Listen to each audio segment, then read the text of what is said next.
हमने देखा कि लिन फैंग जैसे ही अपनी स्वॉर्ड मार्शल सोल को बाहर निकालता है, ब्लेजिंग अपने स्वॉर्ड फॉर्म में आते हुए उसका स्वॉर्ड सोल बनने की कोशिश करता है, पर तभी दूसरी स्वॉर्ड स्पिरिट ब्लेजिंग को लिन फैंग से दूर कर देती है। अब लिन फैंग की आंख खुलती है तो वह खुद को गॉड्स के ग्रेवयार्ड में पाता है, जहां पर अपने सामने वह साओबाई को देखता है। अब साओबाई उसे बताती है कि तुम्हें यहाँ पर डिवाइन स्वॉर्ड मिलने वाला है, जो कि आम लोगों के लिए बहुत बड़ी बात होती है, पर तुम इस गॉड के ग्रेवयार्ड के मालिक हो और इस ग्रेवयार्ड में इतने पावरफुल गॉड्स मौजूद हैं जिनकी पावर के सामने वह डिवाइन स्वॉर्ड चींटियों के समान है।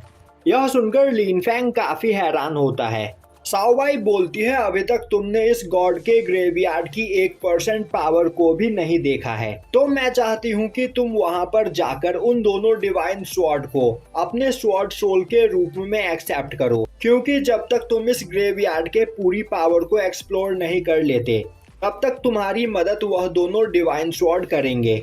अब साओबाई की बात सुनकर लिन फैंग बोलता है, अगर यह गॉड्स का ग्रेवयार्ड इतना ही पावरफुल था तो फादर ने यह मुझे क्यों दिया? अगर वह इसे अपने पास रखते तो वह और भी ज्यादा पावरफुल बन सकते थे। साओबाई बोलती है, मुझे इस बारे में कुछ नहीं पता, पर लिंगयू वैली में जब तुम्हें तुम्हारे फादर मिल जाएंगे तब तुम खुद उनसे इस बारे में पूछ लेना। दूसरी ओर चूटियांग लिन फैंग की पावर को देखकर खुश होता हुआ बोल रहा होता है, तुम हमारे हेवनली स्वॉर्ड सेक्ट के फ्यूचर हो और इतना पावरफुल पर्सन मेरे हेवनली स्वॉर्ड सेक्ट में है, यह देखकर मुझे काफी खुशी हो रही है। तभी दूसरी स्पिरिट लिन फैंग की ओर आगे बढ़ते हुए बोलती है, लिन फैंग, मैं यहाँ पर तुम्हें अपना स्वॉर्ड मास्टर चुनने के लिए तैयार हूँ। यह सुनकर लिन फैंग थोड़ा घबरा जाता है। तभी वह स्पिरिट लिन फैंग के पास जाते हुए बोलती है, तुम यहाँ पर अपने लिए स्वॉर्ड सोल लेने के लिए आए थे, तो आखिर तुम घबरा क्यों रहे हो? दूसरी ओर यह देखकर चूटियांग काफी ज्यादा जेलस फील कर रहा होता है, क्योंकि वह अपनी कई सौ साल की मेहनत के बाद भी एक भी डिवाइन स्वॉर्ड को हासिल नहीं कर पाया। तभी ब्लेजिंग बोलता है, मिजिंग, तुम यहाँ पर मास्टर लिन फैंग को बहलाने की कोशिश कर रही हो और यहाँ पर मास्टर लिन फैंग पर डिपेंड करता है कि वह किसे अपना स्वॉर्ड सोल चुनते हैं। तभी मिजिन बोलती है, ब्लेजिंग, मैं तुम्हारी तरह नहीं जिसने अभी थोड़ी देर पहले धोखे से मास्टर की स्वॉर्ड सोल बनने की कोशिश की थी। और अब मिजिंग लिन फैंग के पास जाते हुए बोलती है, वह बहुत ही ज्यादा पावरफुल है और एशियन टाइम में उसने डीमन गॉड के साथ फाइट किया था, जिस वजह से वह थोड़ी कमजोर हो गई है, पर लिन फैंग के साथ रहकर वह अपनी पावर को बढ़ा सकती है। तभी ब्लेजिंग बीच में बोलता है, मैं भी तुम्हारा स्वॉर्ड सोल बनने को तैयार हूँ, अगर तुम मुझे यहाँ पर एक्सेप्ट करो तो। यह सुनकर लिन फैंग दोनों को ही अपना स्वॉर्ड सोल बनाने के लिए तैयार हो जाता है। तभी मिजिंग बोलती है, यह सच में बहुत ही अच्छी बात है और अब हम दोनों यहाँ पर तुम्हें कल्टीवेशन के सही रास्ते पर लेकर जाएंगे, इससे तुम इतने पावरफुल बन जाओगे कि गॉड्स भी तुम्हारा सामना नहीं कर पाएंगे, पर इसमें हमें कुछ टाइम लगेगा। यह सुनकर लिन फैंग मिजिंग से इस बारे में पूछता है, जिस पर मिजिंग उसे बताती है कि एशियन टाइम में 5 डिवाइन स्वॉर्ड ने अपने स्वॉर्ड मास्टर के साथ मिलकर डीमन गॉड्स का सामना किया था, जिस वजह से उनकी रियल बॉडी डिस्ट्रॉय हो गई। और यहाँ पर स्टोन टैबलेट के बगल में जो तुम क्रिस्टल्स देख रहे हो, इनके अंदर हमारी क्यूआई एनर्जी रखी हुई है, तो यहाँ पर तुम्हें हमारी पावर्स का यूज करने के लिए पहले हमारी क्यूआई एनर्जी को रिस्टोर करना पड़ेगा। लिन फैंग बोलता है, मैं इसमें अपनी पूरी मेहनत करूंगा। तभी चूटियांग आगे आता हुआ बोलता है, अब मुझे याद आया लिन फैंग, यहाँ पर मुझे भी तुम्हारी मदद चाहिए। और अब वह उस जगह पर एक क्रिस्टल को लेकर आते हैं, जिस क्रिस्टल के अंदर एक पर्सन की बॉडी होती है। अब चूटियान लिन फैंग को बताता है कि यह पर्सन हमारे हेवनली स्वॉर्ड सेक्ट के एशियंट एंसेस्टर है, जिन्होंने गॉड्स के साथ मिलकर डीमंस के खिलाफ फाइट की थी, पर उस फाइट में वह बहुत ही ज्यादा घायल हो गए थे और मरने वाले थे, पर उन्हें मरने से बचाने के लिए गॉड्स ने उनकी लाइफ एनर्जी को इस क्रिस्टल के अंदर कैद कर दिया और तभी से यह इस क्रिस्टल के अंदर कैद है। पर मेरे ख्याल से अब तक इनकी पूरी पावर रिस्टोर हो चुकी होगी और यह हमारे ग्रेट एंसेस्टर ली मो युन है, तो अगर तुम इन्हें रिलीज कर दो तो हमारे हेवनली स्वॉर्ड सेक्ट की पावर काफी ज्यादा बढ़ जाएगी। तभी ब्लेजिंग बोलता है, लिन फैंग, हम तुम्हारा स्वॉर्ड सोल बनने के लिए तैयार है, तो जल्दी से हमें एब्जॉर्ब करो। यह सुनते ही लिन फैंग उन दोनों स्वॉर्ड्स को अपने मार्शल सोल के साथ अटैच कर लेता है। इससे उसकी बॉडी से काफी ज्यादा मात्रा में ऑरा बाहर निकलने लगता है।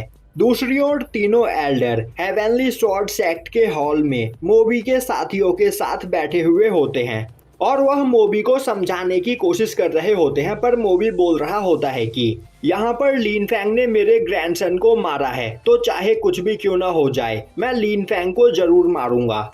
तभी एल्डर बोलते हैं, मेरे दोस्त, जो इंसान मर चुका है उसे हम दोबारा से तो जिंदा नहीं कर सकते हैं, पर इसके बदले हम तुम्हें हमारे हेवनली स्वॉर्ड सेक्ट का कोई भी ट्रेजर देने को तैयार है। यह सुनते ही मोबी गुस्से में बोलता है, तुम्हारे पास मौजूद कोई भी ट्रेजर मेरे ग्रैंडसन की लाइफ से ज्यादा कीमती नहीं है, और तुम्हें क्या लगता है मैं कोई ट्रेजर लेने के बाद अपने ग्रैंडसन की मौत को भूल जाऊंगा?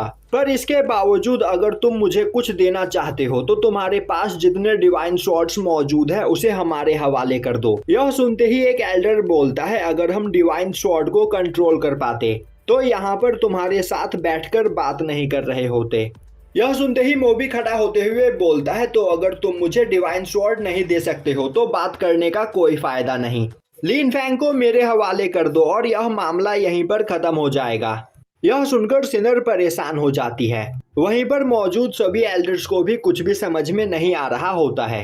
तभी मोबी का ग्रैंडसन खड़ा होते हुए बोलता है, आखिर तुम सभी लोग लिन फैंग को बचाने के लिए यहाँ पर इतनी मेहनत क्यों कर रहे हो? मैं मानता हूँ कि तुम्हारा हेवनली स्वॉर्ड सेक्ट एक एशियंट स्वॉर्ड सेक्ट है और तुम्हारे पास एक स्वॉर्ड गॉड भी हुआ करता था, पर आज के टाइम पर तुम सभी लोग बहुत ही ज्यादा कमजोर हो। यहाँ तक कि तुम्हारे पास टोंगटियांग रैलम का भी एक भी पर्सन नहीं है जो तुम्हारे सेक्ट को प्रोटेक्ट कर सके। मैं मो जियाओ लिंगयू माउंटेन का सबसे पावरफुल पर्सन हूँ।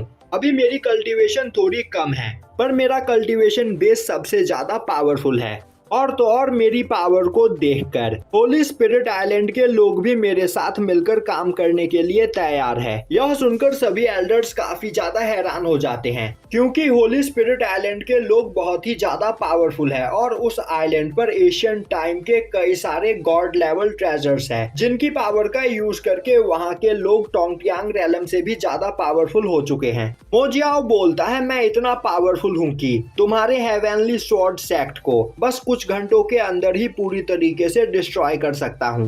अब यह सब सुनकर सिनर मिस सुई से पूछती है, आखिर यह होली स्पिरिट आइलैंड क्या है? जिस पर मिस सुई उसे बताती है कि होली स्पिरिट आइलैंड लिंगयू माउंटेन के पास मौजूद एक जगह है और लेजेंड्स के हिसाब से वहां पर एशियंट गॉड रहा करते थे। तभी मो जियाओ बोलता है, एशियन टाइम से ही डीमन हमारे गुसेन कॉन्टिनेंट पर कब्जा करना चाहते हैं और एशियन टाइम में गॉड्स ने उन्हें सील कर दिया था, पर आज नहीं तो कल वह लोग दोबारा से हमारे गुसेन कॉन्टिनेंट पर कब्जा करने के लिए आएंगे और इसकी शुरुआत हो चुकी है। और जब डीमंस यहाँ पर अटैक करेंगे तब उन लोगों का सामना बस लिंगयू माउंटेन के लोग ही कर सकते हैं, क्योंकि हमारे पास ही उनका सामना करने की ताकत है। तो अगर तुम लोग लिन फैंग को हमारे हवाले कर दो तो मैं तुम्हारे हेवनली स्वॉर्ड सेक्ट को लिंगयू माउंटेन में शामिल करने के लिए तैयार हो जाऊंगा। तभी मोबी आगे आता हुआ बोलता है, और मैं तुम तीनों को यह बताना चाहता हूँ कि बाउंड्री वॉल में पहले ही क्रैक आ चुका है, जिससे अब कुछ ही दिनों में डीमंस गुसेन कॉन्टिनेंट पर अटैक करना स्टार्ट कर देंगे।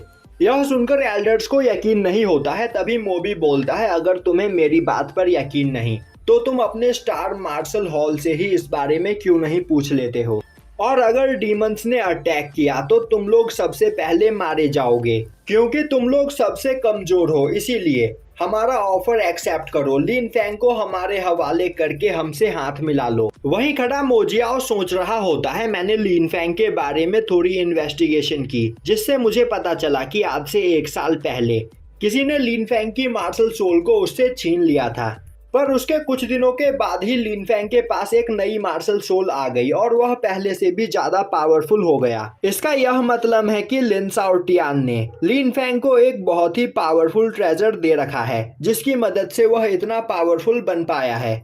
और यहाँ पर लिन फैंग को मारने के बाद मैं उसके पास मौजूद सभी ट्रेजर्स ले लूंगा, जिससे मेरी पावर और भी ज्यादा बढ़ जाएगी। तभी हेडमास्टर गुस्से में आगे आते हुए बोलते हैं, चाहे कुछ भी क्यों ना हो जाए, मैं लिन फेंग को इनके हवाले नहीं करूंगा।